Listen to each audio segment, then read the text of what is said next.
screens, it's blue skies over Kennedy Space Center, Pad 39A. Weather's looking good both in the local area as well as when we head northeast towards the space station. The ascent trajectory looks good. So at T-minus 1 hour and 2 minutes, all systems are go.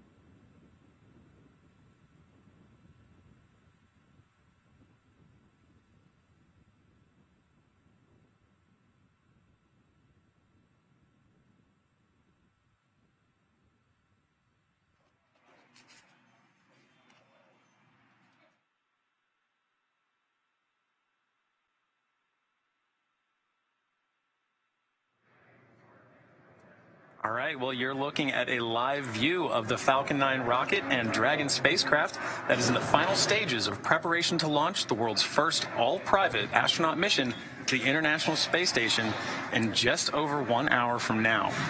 Today's launch marks the next step in evolution of the human spaceflight story.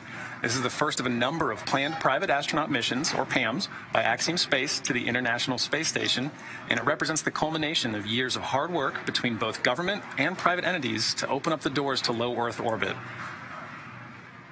My name is John Rackham, and I am the Crew Systems Deputy Manager at Axiom Space, based out of Houston, Texas. For awareness, we are cycling orbit tank isolation valves to equalize low flow pressure.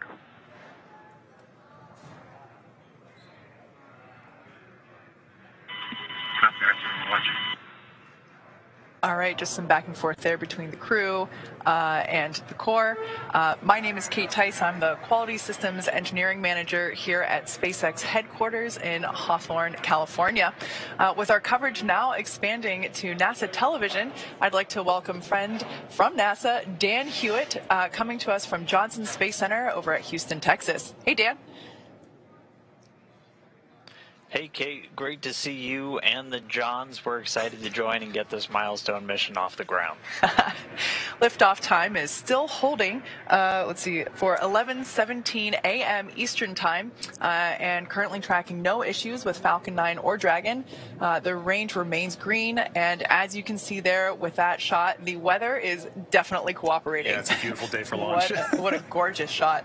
Now, over the last 3 hours, Axiom astronauts Michael Lopez Alegria, Larry Connor, Mark Pathy, and Eitan Stiba donned their SpaceX suits in our new suit-up room and were then transported to the pad where our crew entered the SpaceX Dragon spacecraft that you see there live on your screen.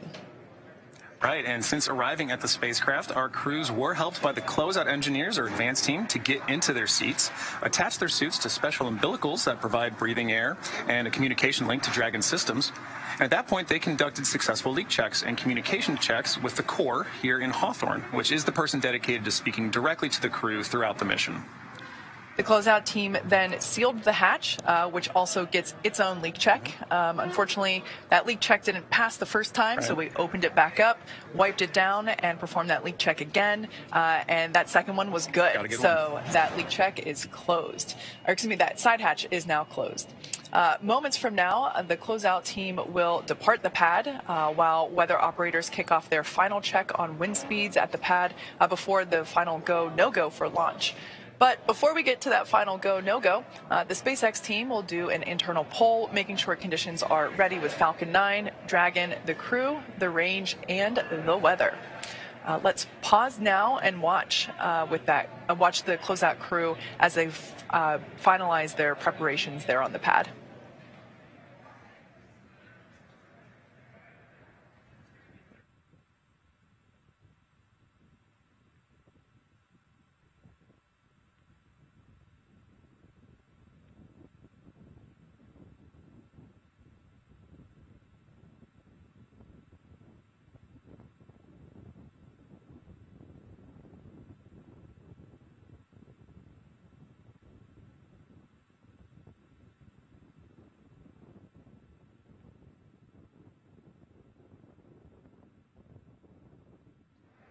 As you can see, the crew there on the right-hand side of your screen continuing to wait. Another 57 minutes until we lift off from pad 39A, which you can see there on the left-hand side of your screen. We can confirm that the closeout team has departed the access arm there, so that's good news. Now, as the countdown continues, let's take a moment to get reacquainted with our crew today. So the AX-1 mission is commanded by retired NASA astronaut Michael Lopez Alegria, a Spanish-American who was born in Madrid, Spain, and is also called Mission Viejo, California, as well as Boston, Massachusetts home.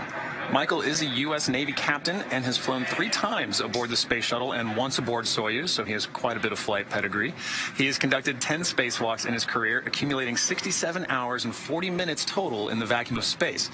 Both of these landmarks are NASA records. In 2021, he was inducted into the Astronaut Hall of Fame. You might hear us call him MLA a few times around here, so if you like acronyms, here's a new one for you. The pilot for AX-1 is Larry Connor from Dayton, Ohio. Larry is an entrepreneur, nonprofit activist, investor. He's won aerobatic flying competitions and has summited both Mount Kilimanjaro and Mount Rainier. Through AX-1, he'll become the first private pilot to reach the ISS. He'll also become the first human to reach both. SpaceX, you are go for section 6 of 4.100. When ready, report go for launch. That's in work, SpaceX. All right, so just some back and forth with SpaceX core Arthur Burial and the crew, continuing to work through our procedures. Ultimately, next check will be to make sure that the crew inside Dragon Endeavour are go for launch. Yeah. Back to our pilot, Larry Connor. As I said, he will also become the first human to reach both the deepest ocean depths and enter the bounds of outer space within 1 year. That's just crazy to me. Larry has been actively involved with the Mayo Clinic and the Cleveland Clinic for many years, helping to understand the effects of aging. This mission will add a new dimension. Go for launch.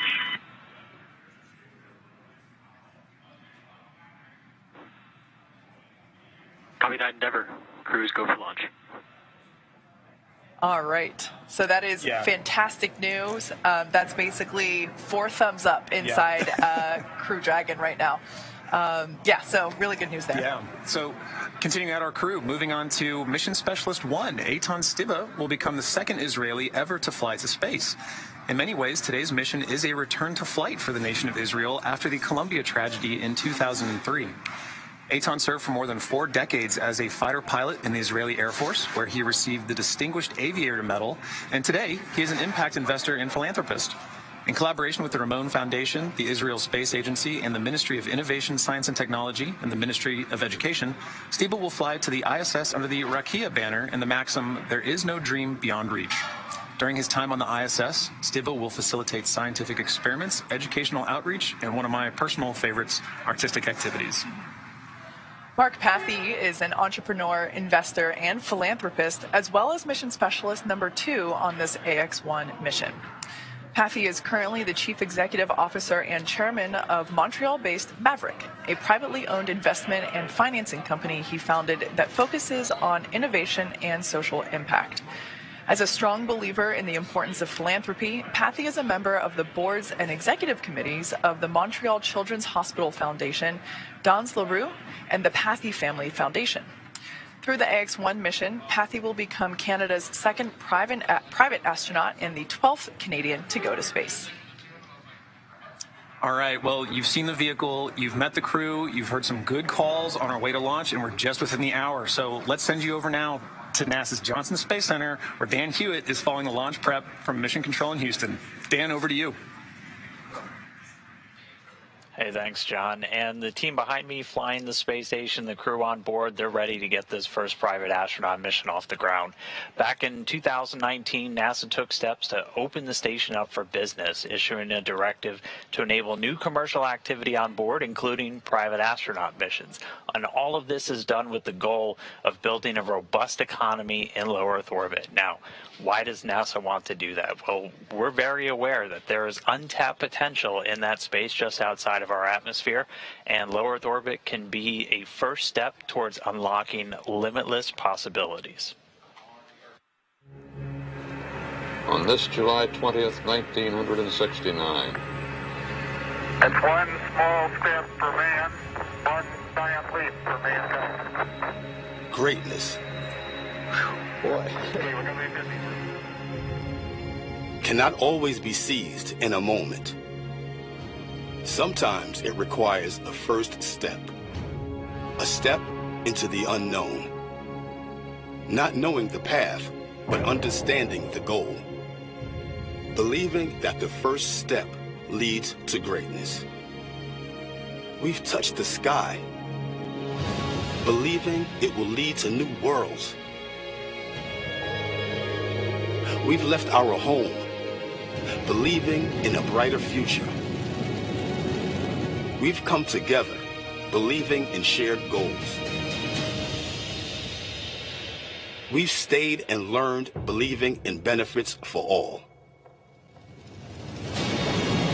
We take the first step time and time again because we've witnessed its benefits and believe in its potential. So we're expanding and enabling this step for others to push humanity further as we prepare for the next giant leap.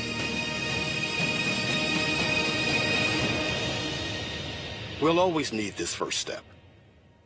We're here to stay. And now is the time to join us.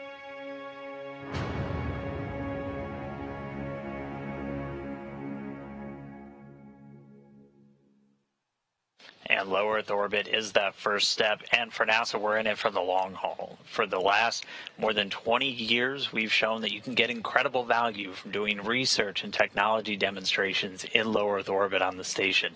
And along the way, we've continually increased our work with commercial organizations, flying research, payloads, entire facilities, experiments, and working with U.S. companies to fly cargo and crew to the station, the latter of those laying the groundwork for the mission we're seeing about to launch today.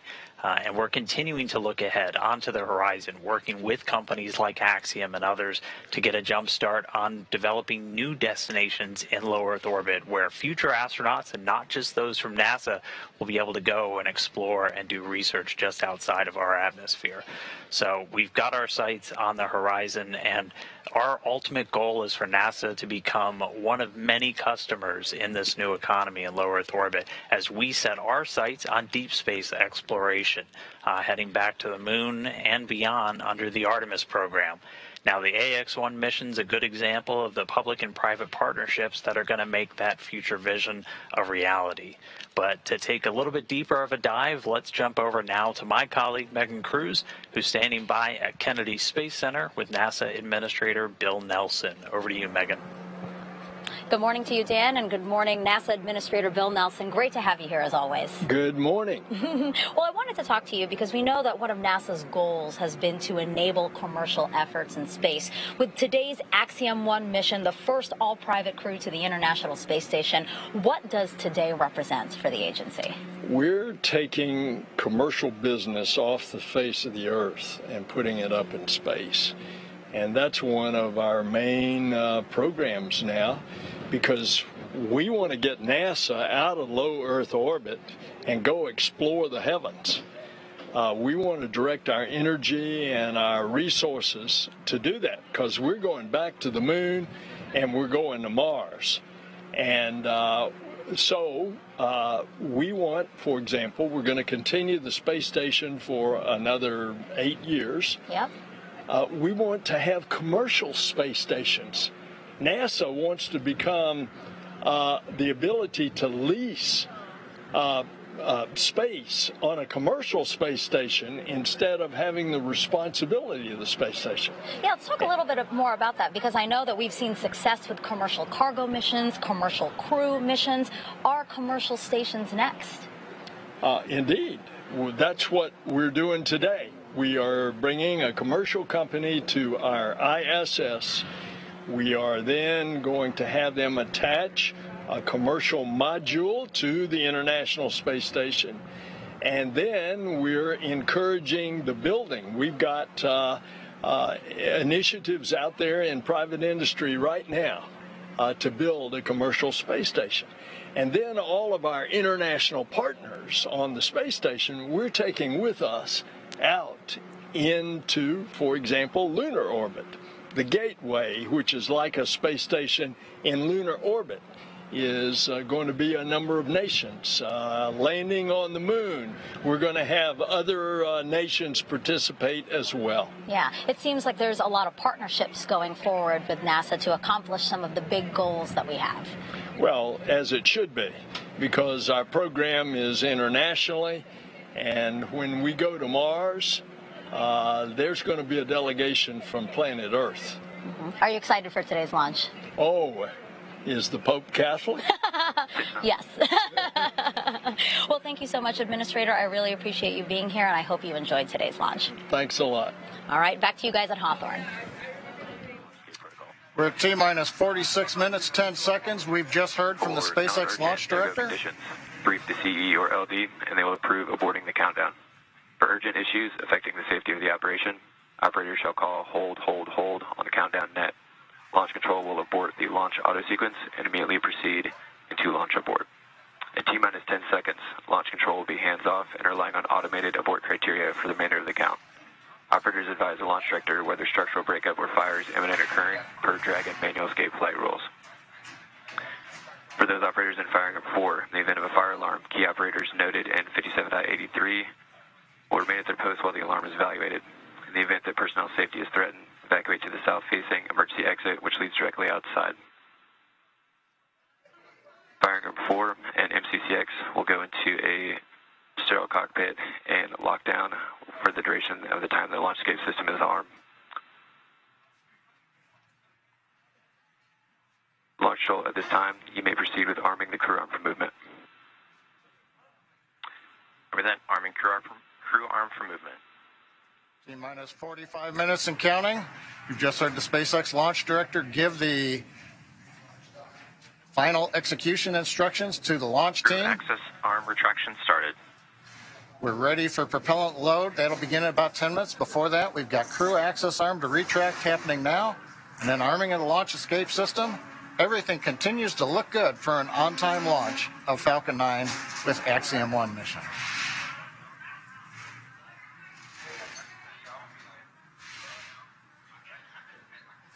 Dragon SpaceX for tablets. Go ahead, Arthur. As we prepare to step into LES arming, I need you to verify that the elastic bands are over the corners of all of the iPads in the vehicle.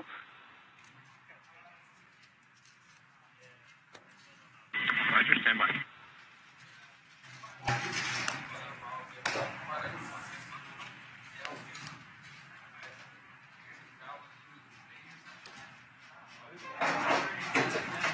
SpaceX Endeavour, Arthur, I can confirm that the elastic band on the sidepolls are around the tablets and also. All right, copy that. Thank you, MLA. And for awareness, that last call came in pretty quiet, so if you could speak up on the upcoming calls, that'd be great. Thanks.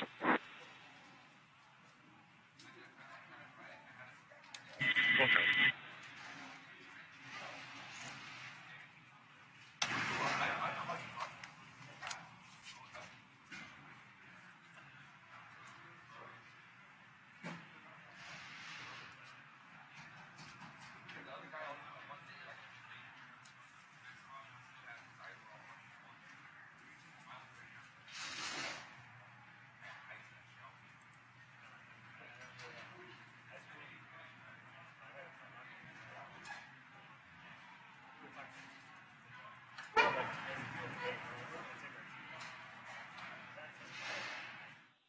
Okay, we'll give you an update here. Inside of 43 minutes, crew access arm has retracted from the Dragon spacecraft. Next up, we've got launch escape system arming. And then at T-minus 45 minutes, or T-minus 35 minutes, we'll begin loading propellant onto the Falcon 9. So right now, Falcon 9s go, Dragons go. Weather looks good, and the range areas are also cleared for launch. So Kate, John, everything is looking good.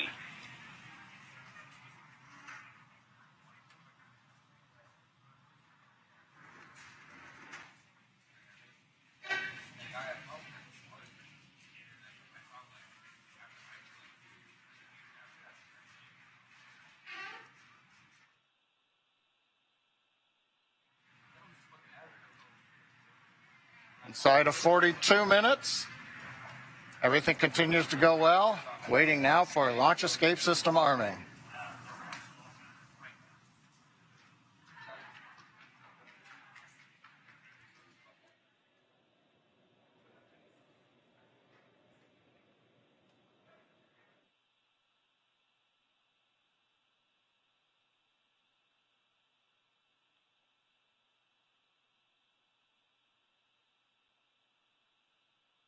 Endeavour, SpaceX for launch escape system. Go ahead, Arthur. All right, MLA, at this time I can give you a go to step through section 7 of 4.100, close visors and arm the launch escape system. That should work.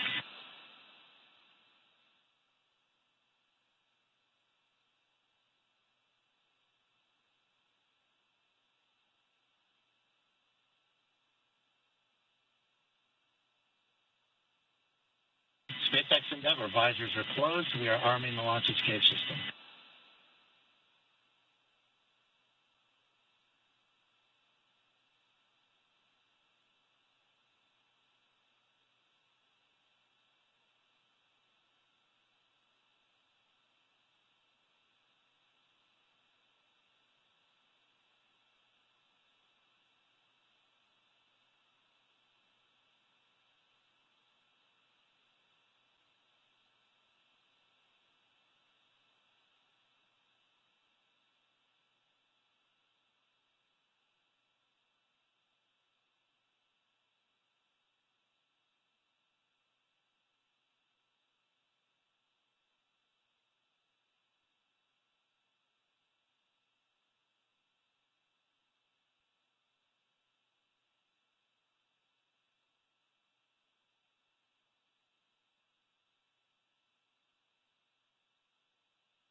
Dragon, SpaceX, launch escape system is verified armed.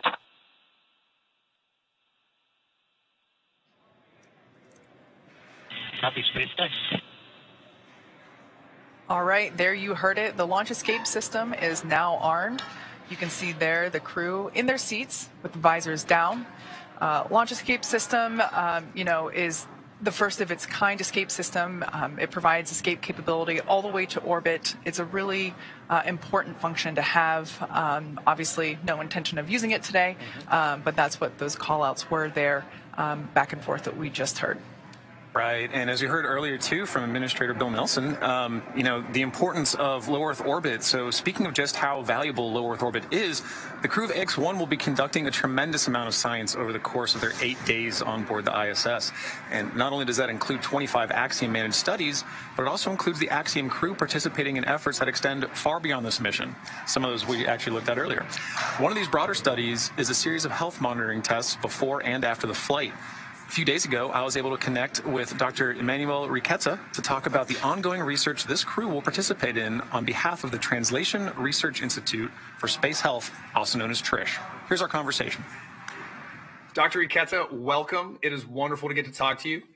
Please introduce yourself and tell us, what is TRISH?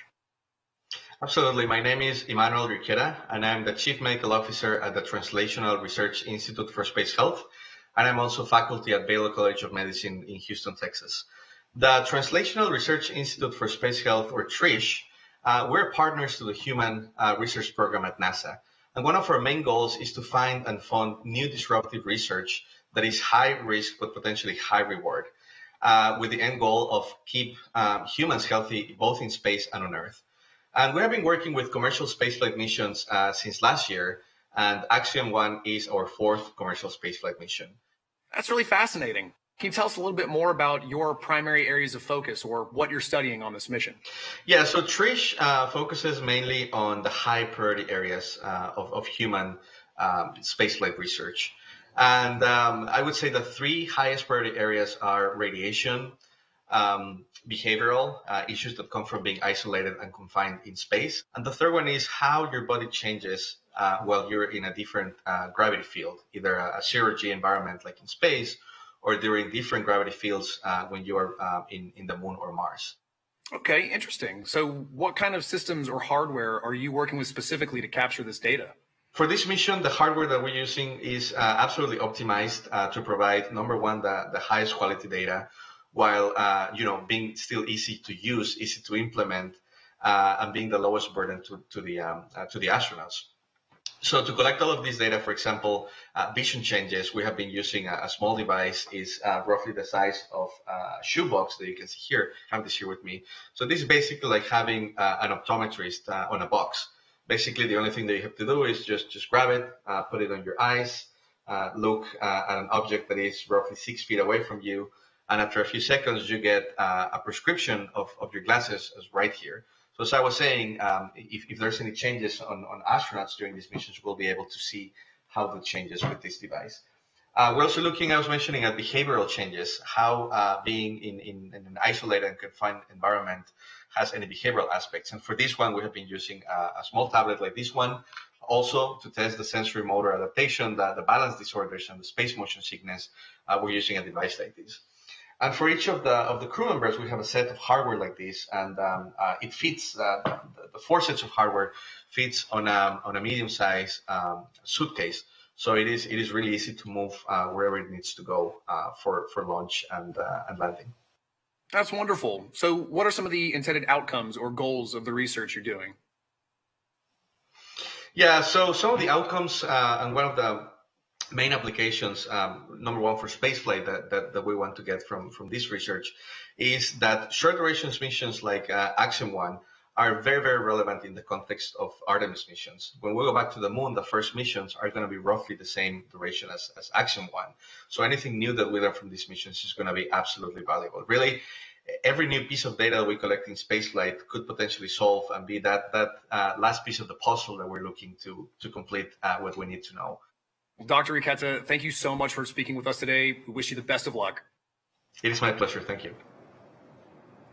All right, we are about 30 minutes out from launch of the historic AX-1 mission. It has taken an enormous effort from an incredibly dedicated and hardworking team to get to this moment.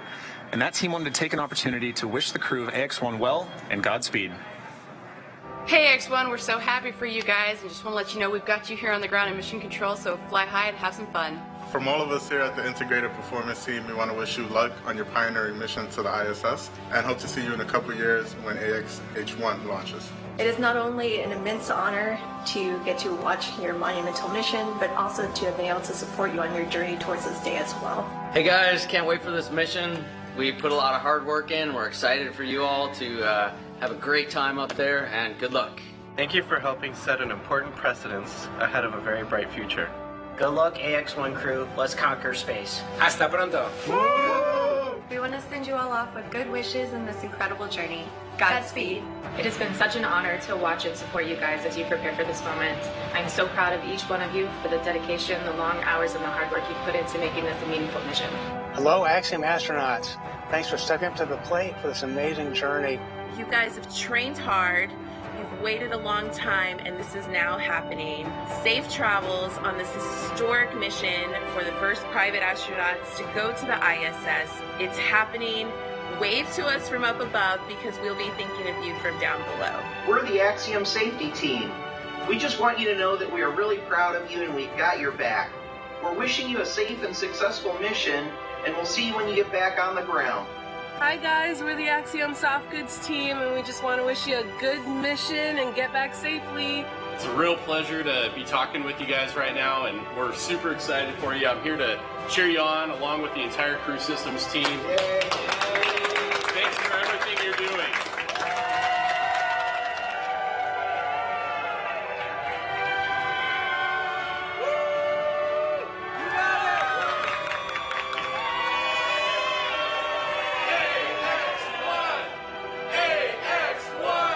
I wish you all the very best, the greatest of success, and the most fun and the most challenging, interesting thing in your life.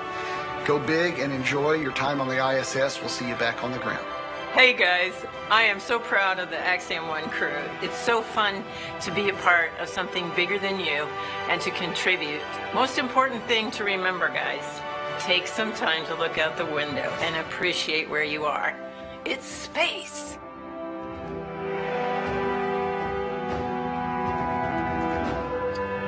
We're T-minus 31 minutes and 40 seconds, counting down to the first all-private astronaut mission to the International Space Station.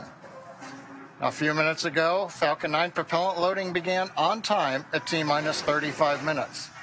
RP-1 fuel loading is underway on both the first and second stages.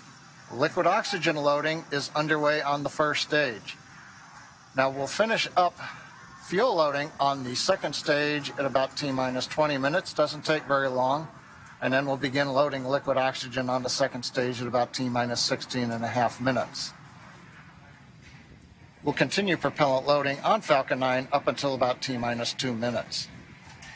Now, speaking of propellants, the Dragon spacecraft was loaded with its propellants about a week and a half ago, just a few miles down the road from the launch site at what we call Dragonland.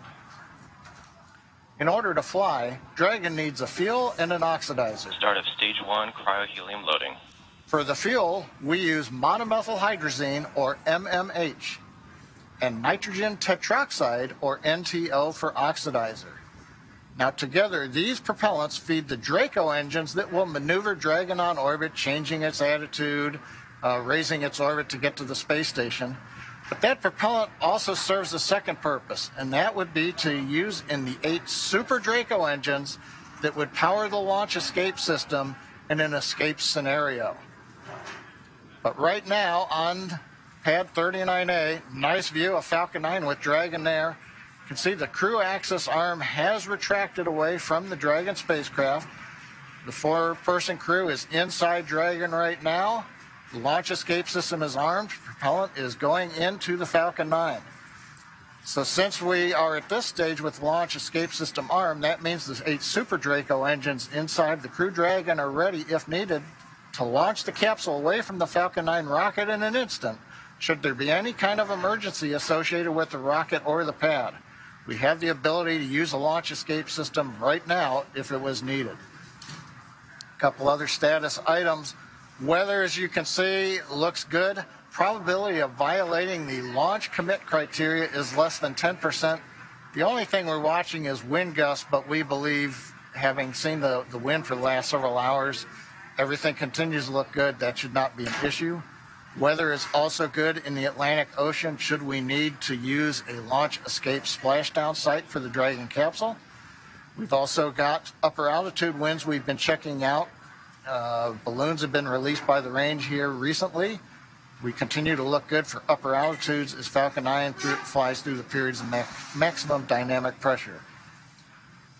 And finally, on the range, of course, we have cleared the danger areas, the hazard, the caution areas. Everybody's out of there except the 4-person crew up in the Dragon capsule, very top of the rocket you can see in the picture. So coming up, T-minus 28 minutes, 30 seconds, everything continuing to look good on Falcon 9 with Dragon for the Axiom 1 mission. Let's take a moment now to get acquainted with the vehicles that you see there on your screen. That's a live view of Falcon 9 with Dragon, our spacecraft on top. Falcon 9 rocket is a rocket, Falcon 9 rocket with the Dragon spacecraft on top. Together stands about 215 feet, which is almost 30 feet taller than the Leaning Tower of Pisa in Italy, which is 183 feet. Falcon 9 is a reusable 2-stage liquid-fueled rocket, which means that it's kind of like 2 rockets in one, the first stage and the second stage. Very cool. So talking a bit about that first stage. The first stage is the bottom 2/3 of the vehicle that you see there. Has that nice patina. It's been reused a little bit. It's covered in soot from a previous mission. That first stage is responsible for accelerating Falcon and Dragon through the Earth's atmosphere and into space. To do that, it has 9 Merlin engines at the bottom of that first stage. Prior to liftoff, the Falcon 9 first stage is loaded up with nearly 1 million pounds of fuel and liquid oxygen. And the Merlin engines on the first stage are optimized for sea level. These achieve 190,000 pounds of thrust during ascent and descent. The first stage accelerates the vehicle through the Earth's atmosphere into space and then separates the rest of the rocket at about 2.5 minutes into flight. From there, the first stage will do what no other orbital-class rocket in the world can do. It'll make its way back to Earth and target a landing on our drone ship, a shortfall of gravitas, which you see there on your screen. The seas look great. The blue skies, I don't think it could be any more picture perfect. No, it's like a desktop right there, I think.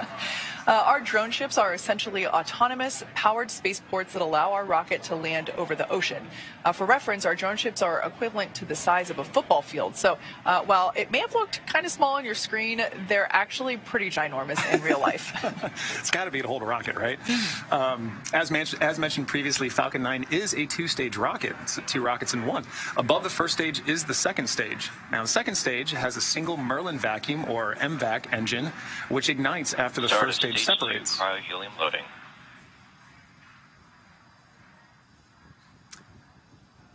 Now, the second stage is essentially a smaller version of the first stage, and whereas the first stage is designed to power the vehicle out of Earth's atmosphere and the forces of gravity, the second stage is specifically designed to operate in the vacuum of space.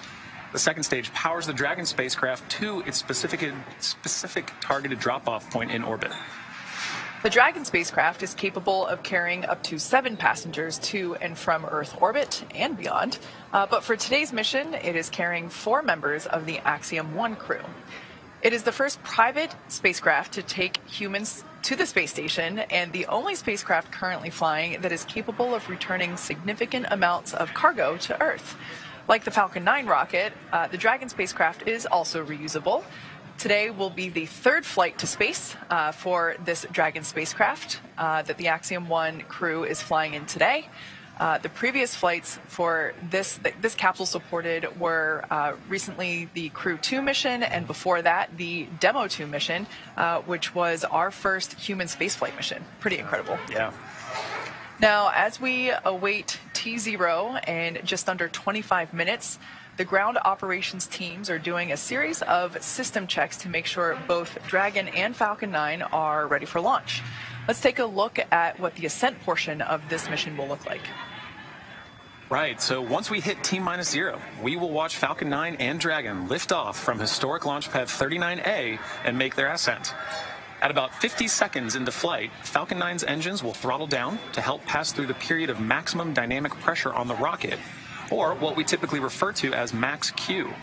It's worth noting that once we hit max Q, the vehicle will be going supersonic. Once we're through the period of maximum dynamic pressure, we can throttle up our Merlin engines again. From there, at about 2.5 minutes into flight, we have a series of 3 events that happen in rapid succession. The first of which is MECO, or main engine cutoff. This is where all 9 Merlin engines shut off in preparation for stage separation, which, as the name suggests, that is where the first stage detaches from the second stage, with the first stage making its way back to Earth for landing as the second stage continues on its journey with the 3rd event.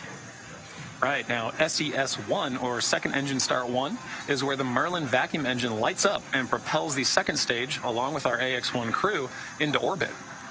As Stage 2 heads towards its targeted drop-off orbit, Stage 1 will execute 2 burns in order to make its way back to Earth. The first stage is the entry burn, where 3 of the Merlin 1D engines will reignite and then shut down. This helps to slow the stage down in preparation for entry back into Earth's atmosphere. While the first stage is heading back to Earth, the second stage will cut off its singular Merlin engine that was ignited right after stage separation.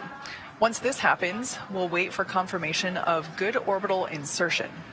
About 90 seconds after Dragon gets into orbit, Falcon 9 will land back on Earth. The landing burn, which is a single engine burn, will bring the vehicle's speed down rapidly in order to land on the drone ship at about 9.5 minutes into the mission. And while Falcon 9's first stage is landing, Dragon is preparing to separate from the second stage. About 3 minutes after the second stage gets into orbit, we should have a great view of Dragon with its 4-person crew drifting away from the second stage. Now, once Dragon is a short distance away, it will begin checking out its Draco maneuvering thrusters to make sure Dragon continues to increase separation distance from the second stage. And lastly, the nose cone deploy sequence will initiate just before T plus 12 minutes and finish around T plus 15 minutes. And this sequence will expose Dragon's docking mechanism in advance of its arrival at the International Space Station. So, as you can tell, it's a pretty jam-packed 12 minutes. Yeah, pay attention. Pay close attention to what you're listening to. Don't blink. With all of that in mind, let's head back over to Dan Hewitt for an update from the ISS team over at Johnson Space Center. Dan?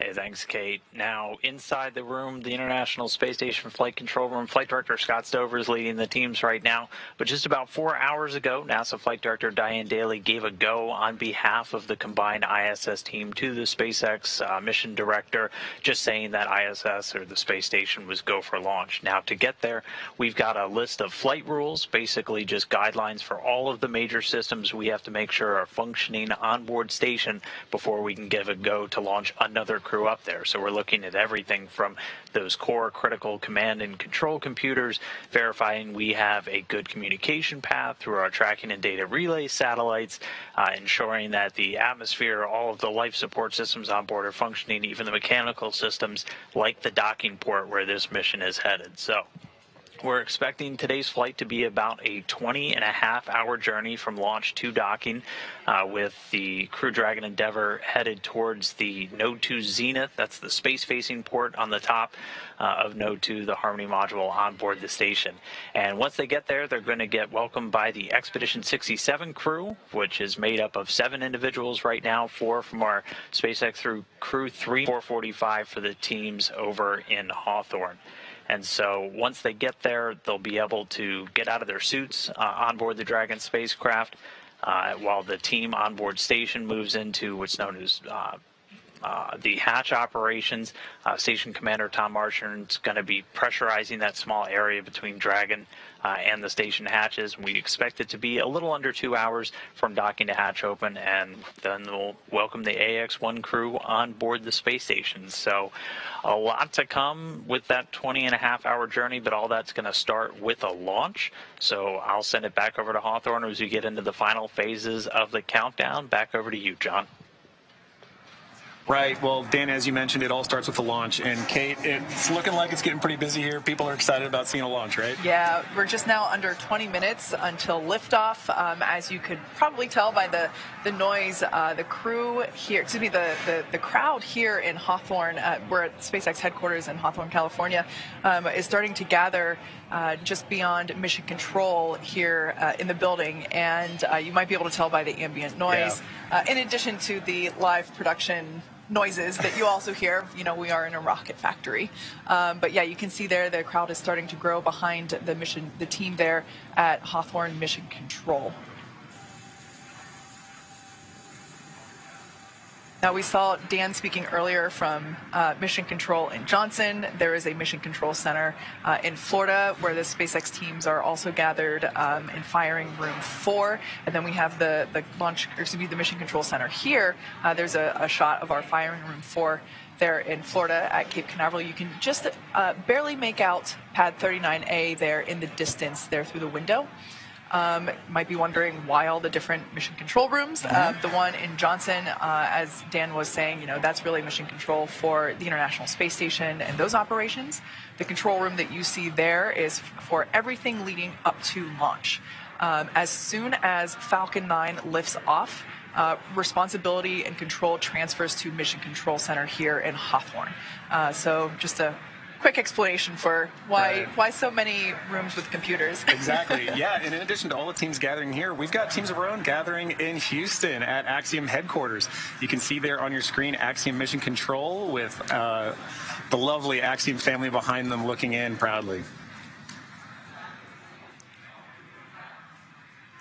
All right, well, Dan mentioned that, first we have launch, then we got rendezvous and docking, and then we've got 8 days of jam-packed activity on the ISS. So busy.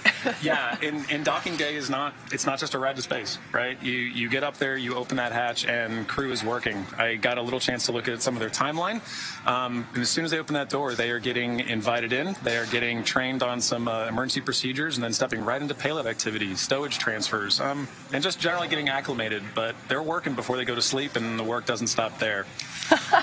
It sounds a lot like everything leading up to launch itself. You know, everything is scheduled, planned.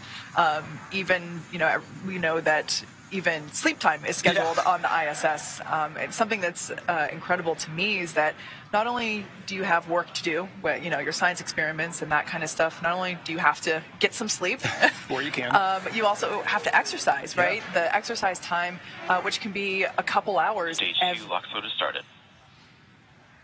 All right, so good news there. We have begun LOX load, liquid oxygen loading on second stage.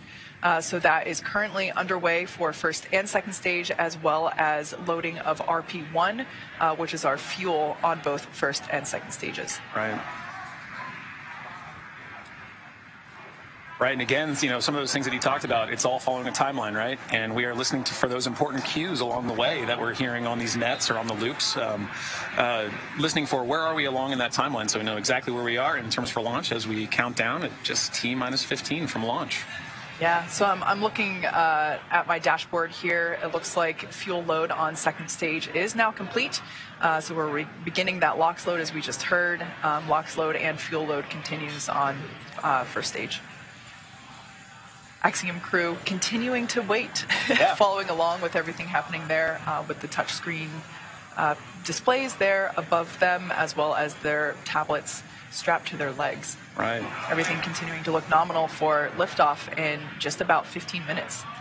And as we approach that liftoff, in these final moments of our countdown to launch, Axiom Space founders Cam Gaffarian and Mike Sefferdini wanted to take a moment to reflect on this mission. Well, this moment for me and Michael is a very special moment in a beginning of many beginnings, right? The launch of AX-1 going to International Space Station as part of our journey to build the first private commercial space station. And we're so grateful to be here and delighted at this moment as part of this incredible journey to commercialize and privatize low Earth orbit. On behalf of Cam and I, we'd like to thank the entire team that's made this historic journey possible. The SpaceX team in particular has done a tremendous job of prepping our crew for a launch on their transportation vehicle. The crew itself has done a fantastic job of getting themselves ready and planning their research. NASA, of course, we can't do this without NASA's leadership and support. And to each of you in the Axiom Space family, we couldn't have done it without you. We're looking forward to a bright future together. T-minus 14 minutes, 7 seconds, and continuing to count down. Everything is still looking good for launch of Falcon 9 and Dragon. That'll occur 17 minutes and 12 seconds after the hour. As a recap, Falcon 9 began propellant loading at T-minus 35 minutes.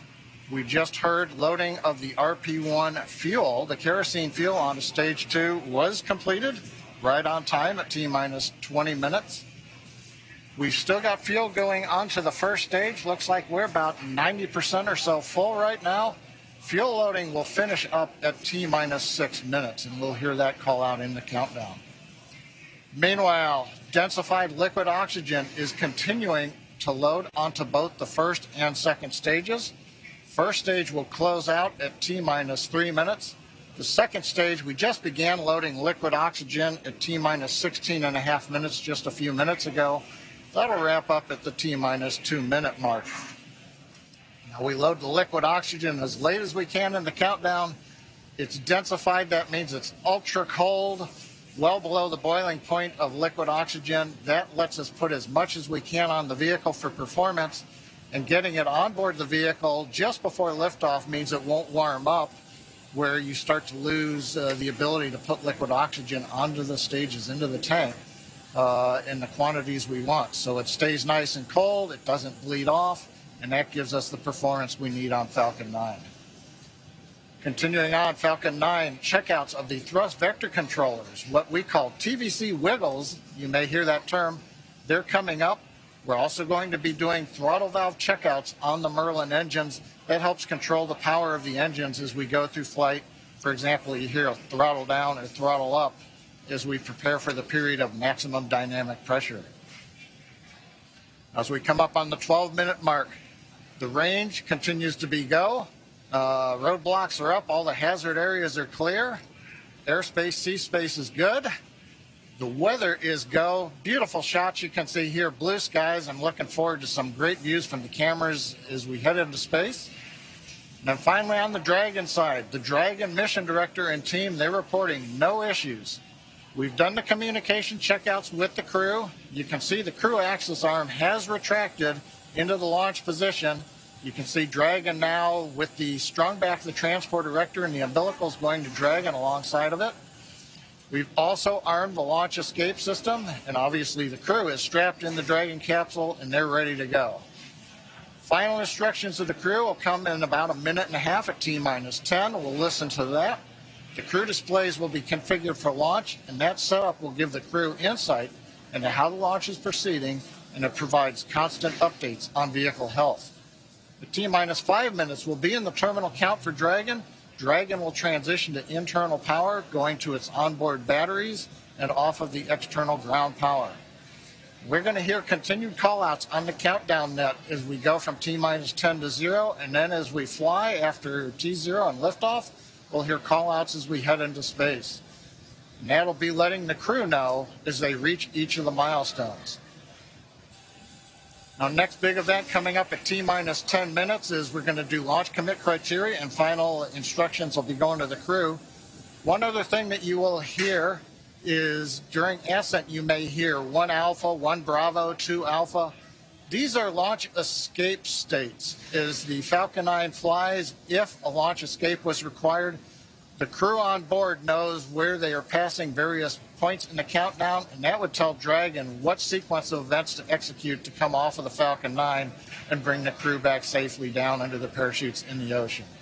Right now, T-10 minutes. Let's listen in to the countdown now. Dragon, SpaceX, confirmed crew displays are configured for launch. SpaceX Endeavour, we confirm they're configured. Copy MLA, and on behalf of the entire SpaceX team, we're honored to have you aboard Endeavour for its 3rd flight to the International Space Station. Axiom 1 marks a new step in commercial spaceflight and research. We wish you a great mission, good luck, Godspeed, and enjoy the ride. Thanks for those words, Arthur. I've got a few of my own. I'm going to let my crewmate Eitan say it first, though. שלום. כמה ימים לפני שאנחנו מציינים את המסע הגדול שלנו לחירות, and a few minutes before launching on this journey, I wish to share with you the words of the Greek poet Constantine Cavafy that well describe the perspective of our marvelous crew. Keep Ithaca always in your mind. Arriving there is what you are destined for, but do not hurry the journey at all. Better if it lasts for years. So you are old by the time you reach the island, wealthy with all you have gained on the way, not expecting Ithaca to make you rich.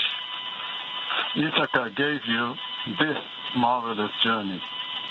בהצלחה X1, בהצלחה רקיע.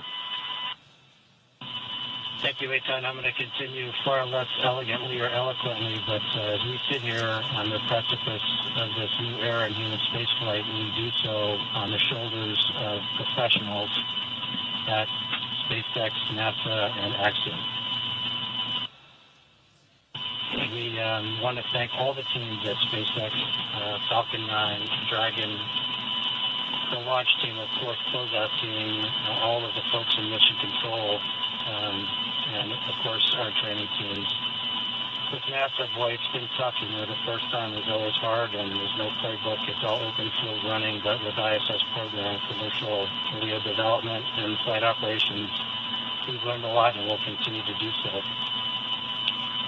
We want to thank Cam and Seth for their vision, but especially all the people at Axiom for putting this mission together with the amount of miracles that they perform. all of you, make no mistake, are the men and the women in the arena. Your faces are marred, if metaphorically, by the best sweat and blood, and you strive valiantly. You will have no place with their cold and timid souls who know neither victory nor defeat. The crew of the great ship Endeavour is ready to sail her proudly, Arthur.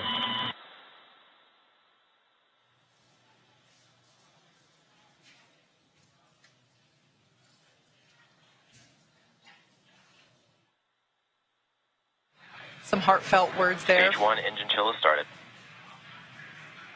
All right, so there was the call that we have begun to chill the engines on the first stage. So what we're doing right now is flowing a little bit of the super chilled liquid oxygen through the turbo pumps on those M1D engines. There's 9 of them at the base of the first stage. And that's essentially bringing them down to the temperature of that super chilled liquid oxygen to prevent any thermal shock to the hardware.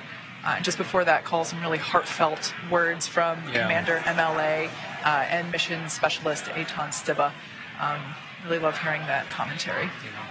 Stage 1 RP load is complete.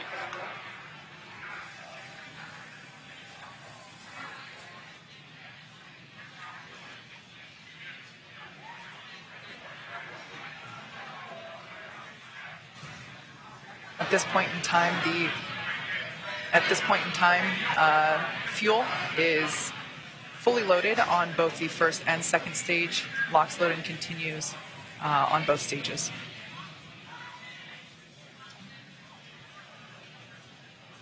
Coming up on 5.5 minutes.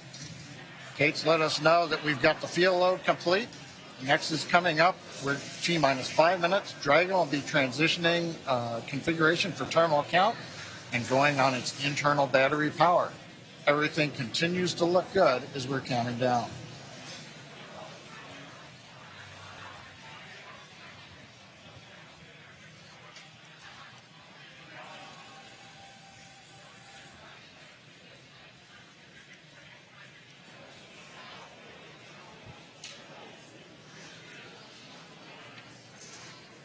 Dragon is in configure for terminal count. Falcon 9 tanks are pressing for strong back retracts.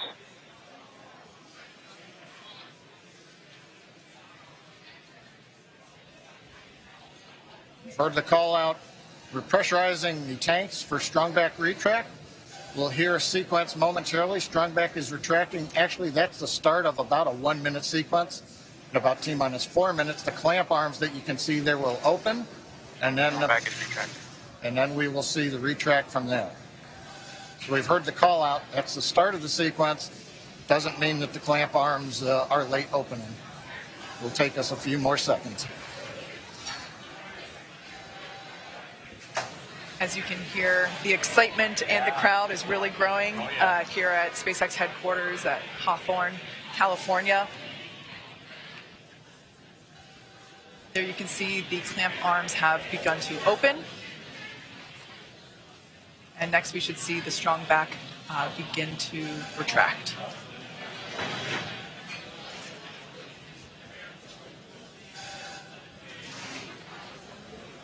This structure is what we basically use to transport the fully integrated vehicle to and from the hangar to the launch pad.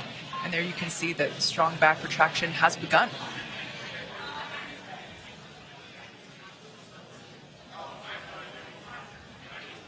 Everything continued to look phenomenal as we're now under 3.5 minutes until launch.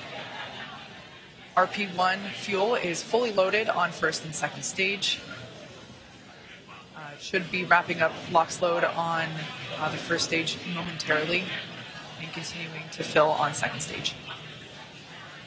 Stage 1 LOX load is complete.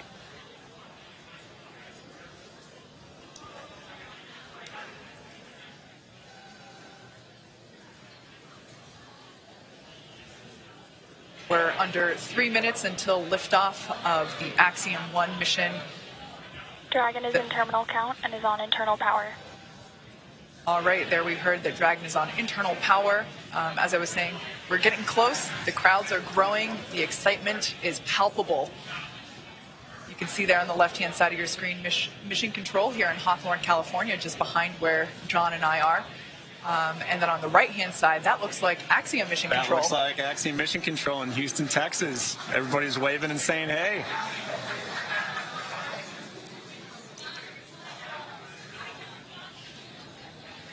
All right, at this point in time, that LOX load on first stage is complete.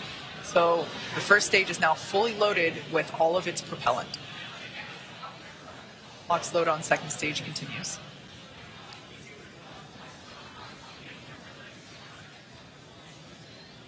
As we've mentioned before, Stage 2 LOX load is complete. All right, so there's that call. At this point in time, Falcon 9 Dragon is in auto idle. Dragon is fully loaded with all of its propellants, nearly 1 million pounds of that propellant. Next event coming gas up closeout has started. right now, the gas closeouts. We finished pressurizing the storage tanks on board the Falcon 9. They gave the crew the heads up, and they hear some loud venting noises. We're also going to vent down the liquid oxygen line that carried the LOX up to the second stage. Generates a typical large white cloud of condensation around the strong bag. Big event coming up now, T-minus 1 minute, all the flight computers take over. Let's listen in to the last minute of terminal count. FTS is armed, Falcon 9 is in startup, and now controlling. Dragon is in countdown.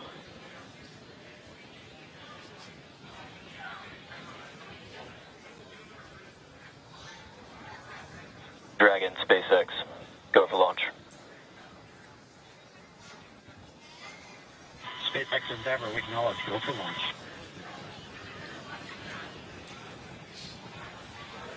T-minus 30 seconds.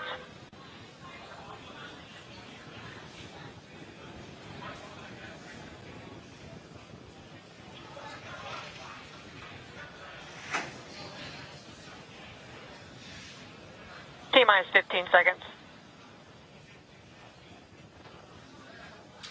10, 9, 8, 7, 6, 5, 4, 3, 2, 1, 0. Ignition. Stop. Go Falcon, go Dragon. Godspeed, Axiom 1.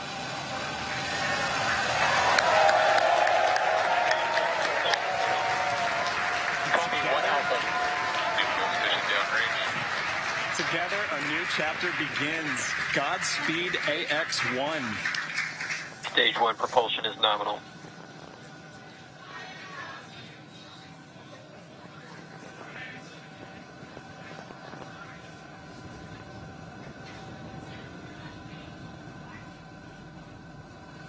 T-plus 38 seconds into this historic mission, flying crew on board Dragon and Falcon 9. Range telemetry nominal. Stage 1 throttle down. Throttling down in the preparation for max dynamic pressure.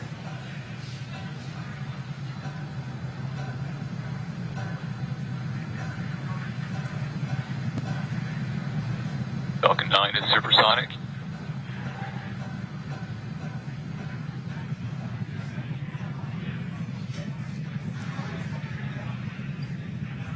Execute.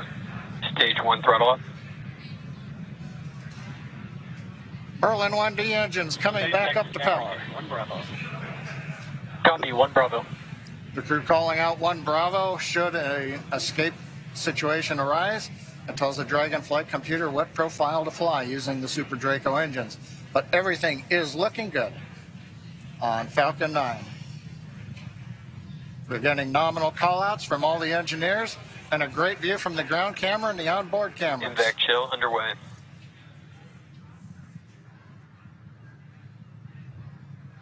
Beginning to chill in the second stage turbo pump in preparation for its ignition coming up in just over half a minute from now.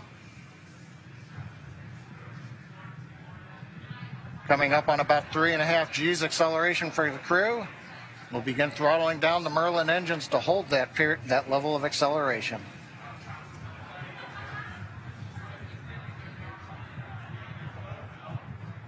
Next event coming up, we're going to get main engine cutoff of the 9 engines. Get stage separation and ignition of the second stage engine. You've heard the throttle down call out. We're holding 3.5 Gs for the crew.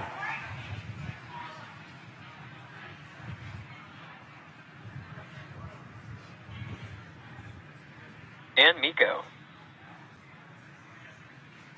Stage separation 3. Copy 2 Alpha. Recognition.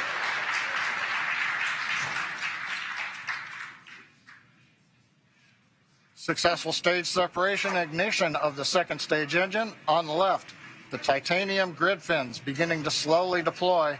Great views from the first stage camera.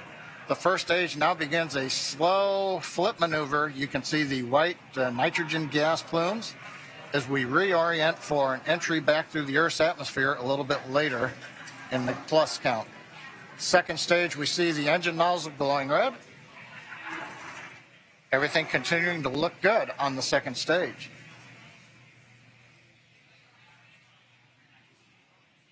We should be hearing call-outs coming up to the crew here shortly on how the trajectory is looking.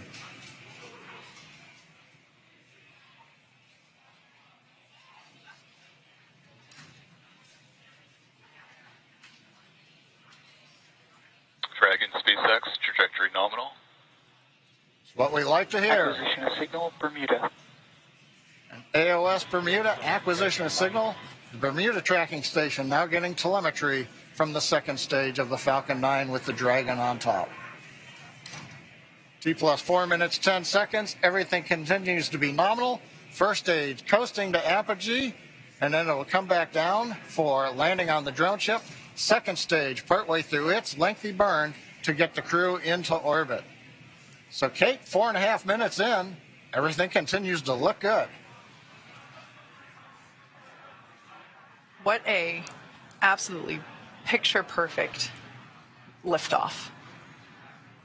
We've got a live view of the crew inside Dragon Endeavour. Looks like everyone is still pretty comfy. As John had said earlier, we got Dragon SpaceX, trajectory nominal. All right, good call out there that trajectory is nominal. Endeavour, we copy. As John mentioned, we got to about 3.5 Gs there. Acquisition of signal, New Hampshire. On the left-hand side of your screen, we can see the first stage as it is making its way back down to Earth. It's targeting a landing on our drone ship, a Shortfall of Gravitas, which is parked a couple hundred miles off the coast of Florida out in the Atlantic Ocean. Second stage on the right-hand side, everything continues to be nominal there, as the MVAC engine is powering the second stage and Dragon Endeavour to its targeted drop-off orbit.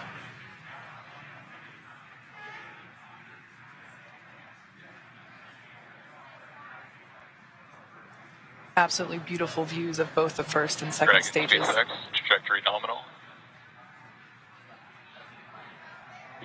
SpaceX Endeavour, we copy. All right, so coming up in about a minute and a half, the first stage will execute the first of 2 burns required for today's landing attempt. At about T plus 7 minutes and 30 seconds, we'll see the entry burn begin. That's where the first stage will ignite the center engine first, and then a couple seconds later ignite 2 more engines, so a total of 3 engine burn, which will last about 29 seconds. The entry burn slows the vehicle down significantly as it re-enters back into the Earth's atmosphere. The first stage sees high drag, which scrubs roughly 70% of that velocity by the time that the landing burn begins. Stunning view where you can see the curvature of the Earth there on the left-hand side. Dragon SpaceX, trajectory nominal. SpaceX Endeavour, we copy. There you can see the nitrogen gas thrusters. So that's the puff of gas that you see there occasionally. That's used for attitude control systems. We also utilize those grid fins that you see. There are 4 of them placed around the booster. And those grid fins also help steer for a precise landing, either at Stage 1 entry burn startup. Stage 2 flight. All right, there we can see that entry burn has begun. We are targeting a landing on our drone ship, a shortfall of gravitas today. Everything continuing to look nominal with trajectory and MVAC performance there for our second stage on the right-hand side.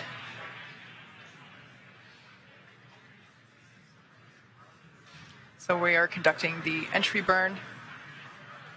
Previously, the booster Stage 1 entry burn shut down. That entry burn helps slow the booster down. It was going about 25 times the speed of sound. So we slow it down as it re-enters the dense part of the Earth's atmosphere.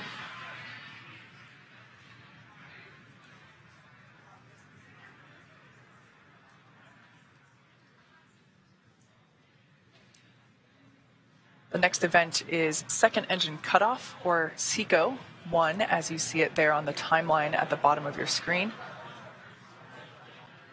Stage 2 and terminal guidance. That's where we shut down the MVAC engine, or second engine cutoff. Copy, Shannon. Stage 1 transonic.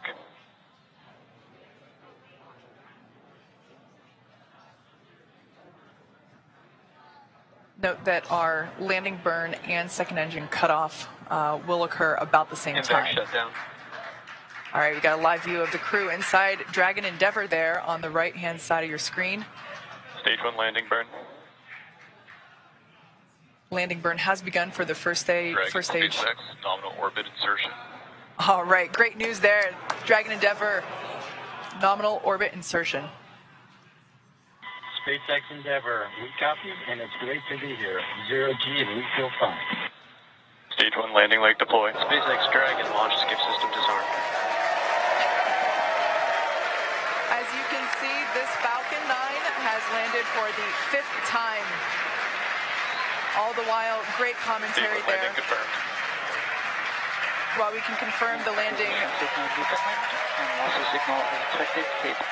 Confirmed landing there of the first stage booster. Also, almost simultaneously, great news for the second stage. We heard that there was nominal orbit insertion for Crew Dragon Endeavor. There you can see a live view inside our Dragon.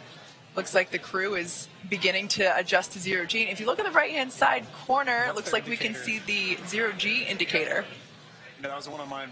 That was one of the things I really wanted to see, what they were going to bring for their 0G indicator. So I can't wait to see what comes on. It looks, I can't quite tell, Pokemon. Maybe, okay, well, hopefully it'll come into closer view. Yeah, but and if not, we'll get to ask them later, hopefully. Yeah, great to see the crew here again, starting to, really getting their first taste of microgravity. Yeah. Oh, it has ears? Oh, it's a bunny. It Is looks that like a Thumper? bunny. I think it might be. I think that's Thumper from Bambi. Love it. So right now, the second stage is basically preparing for Dragon separation. We are, the next step now that, as we said, Dragon has nominal orbital insertion, the second stage and Dragon will separate. Views there of our MVAC engine now shut off, no longer glowing that lovely shade of orange.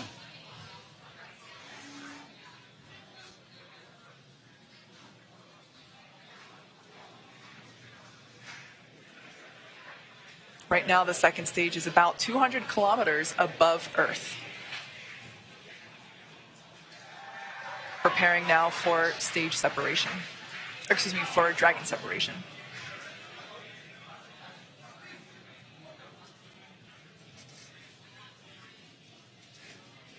For those of you that have just recently joined us, we had an on-time liftoff of the Axiom 1 crew. They are now in space and coming up to separation from second stage, at which point they will then begin to make their journey, continue their journey to the International Space Station.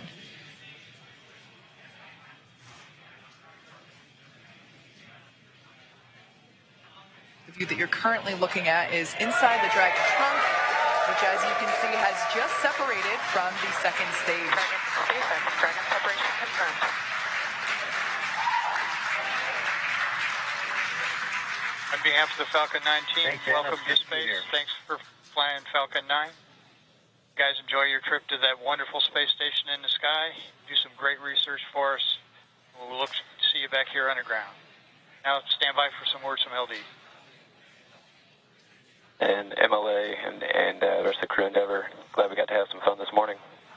We'll probably be calling an early weekend over here at the Cape. Pass you over to Anna and the team. You'll be in good hands. Godspeed, Endeavor. Enjoy the rest of your flight. Cheers. Hey, Mark, it was a lot of fun. I venture to guess we had a little bit more than you did. We thank you and your launch team, Girth, you and the Falcon 9 team. That was a hell of a ride, and we're looking forward to the next 10 days.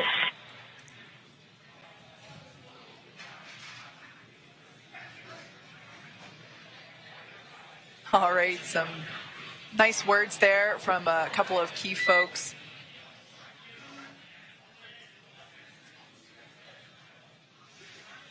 Our first Quindar tone of the mission. Yeah. I queued up right when I heard that. There we can expected loss of signal, Bermuda and New Hampshire. There we can see Dragon Endeavor on its way to the International Space Station. It has separated. There's a view Dragon inside. SpaceX, we had nominal dehumidifier activation and service section Draco checkouts.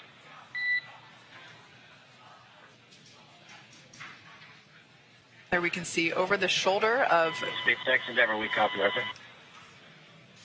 Over the shoulder, previously Commander MLA was on the left and pilot Larry Connor was on the right. Live view inside the cabin. They just got the okay to lift their visors. All right.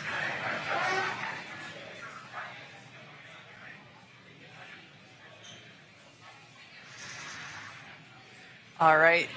So we can see that everyone is in space. Yeah. We can see that zero-G indicator floating around. Great view there of Dragon Endeavor. Now in space with the Axiom 1 crew on their way to the International Space Station. Yeah, I mean, this is a day of firsts. You know, this is my first time getting to participate in a launch like this. This is the first for Axiom. I mean, this is a first for spaceflight. And it's just wonderful to see such a picture-perfect launch. It really was. We saw the landing, and we saw orbital or zero-G insertion at the same time. I mean, that was perfect. Yeah. It was wonderful to see. All right, well, as I just said, today's launch is one for the history books. So to punctuate this milestone that NASA and commercial companies are able to achieve together, we go now to Kennedy Space Center, where Megan Cruz is with NASA's Kathy Leaders. I'm here right now with the Associate Administrator of NASA's Space Operations Mission Director. It's so great to have you here, Kathy. Mm-hmm. What did you think of the launch? Oh, my gosh. It's always like, you know, right in the bottom of my throat. I'm holding, can't breathe. Yes. But what a beautiful, beautiful sight. Yeah. So good to see it. I want to tell everybody working Artemis 1 wet dress, we're off the range. We're off the range for Axiom 1, and we can get moving. But you always want to hear the engine cut off. You always want to hear that second stage engine's lighting. You always want to hear, you know, each of these stages, and we need to just keep carefully working through the different steps to get that crew there to the International Space Station safely. Yeah. What does Axiom 1 represent? Axiom 1 and also future private astronaut missions to the International Space Station. Hey, you know, NASA's original goal was to enable commercial industry. That was actually in our original Space Act agreement. And so here we are, you know, 60 years later, enabling that through our missions. And so I just feel like this is a culmination of 60 years of work for us. And here we are once again getting to see, and for the first time getting to have commercial, you know, private astronauts going to the International Space Station, and they'll get to see what our government, what they're calling professional astronauts doing their real work, but then also getting to do their work too. And it's another place where learning to peacefully work in space, I think, is moving us forward. Yeah, so important. And, you know, we just watched Axiom 1 lift off from that launch pad right there behind us. In a couple of weeks, we're going to see Crew 4 launch from that same launch pad. And then just right next to it, Pad 39B, we have NASA's brand new Space Launch System. Can you recall a busier time we've had here at the Space Coast? And how is Kennedy Space Center managing its new role as this multi-user spaceport? So I think somebody else, Bob Cabana had this dream of a multi-user spaceport here. So I think he should be very, very proud of his KSE team, and Janet Petro and her team are obviously leading the way right now, because this is not easy to do. It's not easy to go make sure all these people have all the capabilities, and are obviously working with our Air Force sister agency there too, and making sure that all these launches get supported in a seamless way. Just an amazing job. Yeah, a lot of juggling that has to happen. Yep. So, I just talked about SLS. We are looking forward to the moon with that launch later this year. Why is it still so important to maintain a presence in low Earth orbit when we're looking towards the moon now? Because we still don't have everything figured out how to do things yet for the moon and Mars.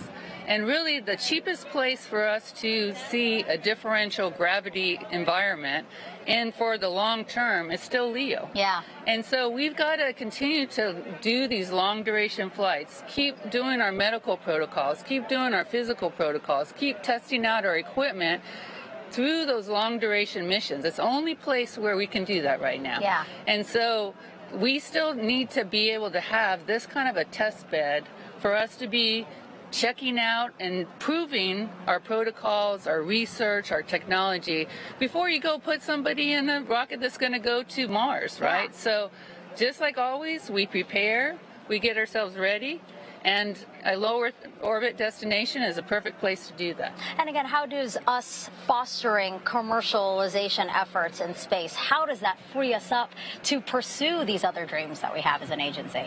So, the administrator today in the pre-mission conference, he said, we right now are doing, this is our first step. We're working with a commercial company to have them come to our International Space Station. And we're learning to work together and figuring out how to work together. And this is going to be an important step for us, because moving forward, we would actually like to now be able to buy a ride and time on orbit with a commercial company to be able to have them do that. And so this is the first step of their learning from us and us learning from them. And then in the future, we're going to have space station for another 8 years, but we would like by the early 2030s for us to be flipping the roles and have our professional astronauts going up and checking and doing and focusing on the research and technology we need for exploration, but allowing commercial providers to be doing the hard work of maintaining the laboratory. Kathy, what an exciting future. I'm looking forward to seeing it, and thank you again for being here. Thank you. All right, back to you, Dan. All right. Hey, thanks, Megan. It is great to see the AX-1 mission on orbit. The team here with the space station are ready. We're ready to get them on board. So their journey just started. They've got about 20 and a half hours until they're docked to the space station. Again, they're headed for the Zenith port on Node 2. That's the space-facing one on the very top. With that docking scheduled right now for 11:45 GMT on Saturday. That is just about 6:45. I have a feather. In my right hand, a hammer. And I guess one of the reasons we got here today was because of a gentleman named Galileo a long time ago, who made a rather significant discovery about falling objects in gravity fields. And we thought that where would be a better place to confirm his findings than on the moon. And so we thought we'd try it here for you.